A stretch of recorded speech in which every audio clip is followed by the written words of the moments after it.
काय वय किती तुमचं? कधी बघितलं सीना नदीचं एवढं रूप?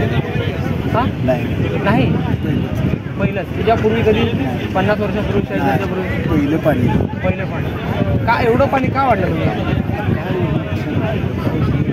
हां पहिलेच पाणी. हां तुमच्या आयुष्यात पहिलं पाणी.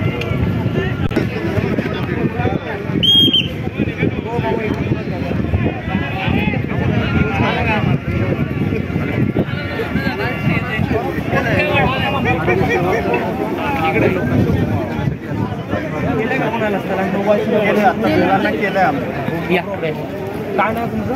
मी आरोग्य सहाय्यक नितीन कुलकर्णी, प्राथमिक आरोग्य केंद्र शिरापूर. काय तुमच्याकडे काय दिलं जबाबदारी? मी आरोग्य सहाय्यक आहे. माझ्याबरोबर आरोग्य सहाय्यिका आहेत, आरोग्य सेविका आहेत. हा लांबोटीचा जो ब्रिज बाधित झालेला आहे, इथं आपत्कालीन परिस्थितीमध्ये जर एखाद्या नागरिक आजारी असेल आणि ज्यांना ग्रामीण रुग्णालय मोहोळला इथं जायचं असेल पण काही व्यत्यय आला तर आम्ही आमचे ॲम्ब्युलन्स आणि आमचे कर्मचारी आणि इथून मार्गस्थ होण्यासाठी त्यांना रस्ता करून द्यायची व्यवस्थेसाठी आम्ही इथं थांबलेलो. आपत्कालीन परिस्थितीमध्ये आम्ही थांबलेलो.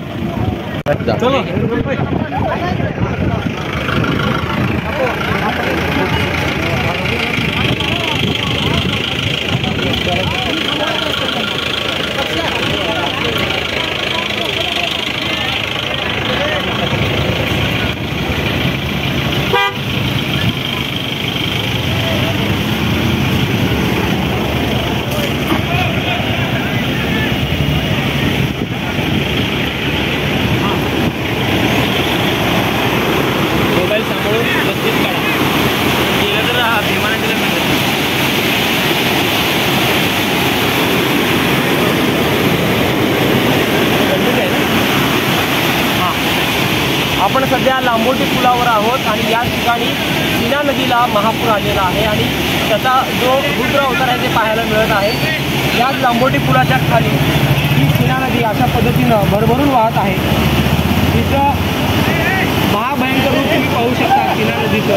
पोलीस प्रशासनाने या ठिकाणी बंदोबस्त ठेवलेला आहे. राज्याचे उपमुख्यमंत्री अजित पवार हे देखील या ठिकाणी आत्ताच त्यांनी भेट दिलेली आहे आणि ही जी सीना नदी आहे ती अशा पद्धतीनं दुधडीवरून वाहत आहे.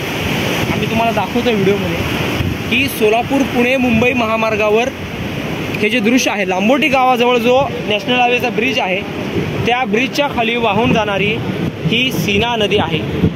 सीना नदीचं हे पात्र आहे आणि अशा पद्धतीनं सीना नदीचं पात्र या ठिकाणी मोठ्या प्रमाणात वाढल्याचं एकंदरीत पाहायला मिळत आहे आणि याच ब्रिजच्या खालून मोठ्या प्रमाणात पाणी वाहत असल्यामुळे खबरदारीचा इशारा म्हणून या मार्गावरून सोलापूरहून पुण्याला जाणारी वाहतूक असेल किंवा पुण्याहून सोलापूरला जाणारी वाहतूक आहे ती या ठिकाणी थांबवलेली आहे. सावळेश्वर टोल नाक्याच्या त्या साईडला अनेक वाहने थांबलेले आहेत तर आणखी काही वाहने आहेत या पुलापासून लांब या ठिकाणी मोहोळ गावाजवळ थांबलेले आहेत आणि एकंदरीत काल रात्री 10 वाजल्यापासूनच प्रशासनाने खबरदारीचा इशारा घेतलेला आहे. सीना नदीला मोठ्या प्रमाणात पावसामुळे पूर आलेला आहे आणि सीना जी नदी आहे ती तुम्ही पाहू शकता. मोहोळ तालुक्यातील लांबोटी गावचे हे दृश्य आहे. सीना नदीचं हे दृश्य तुम्ही पाहू शकता.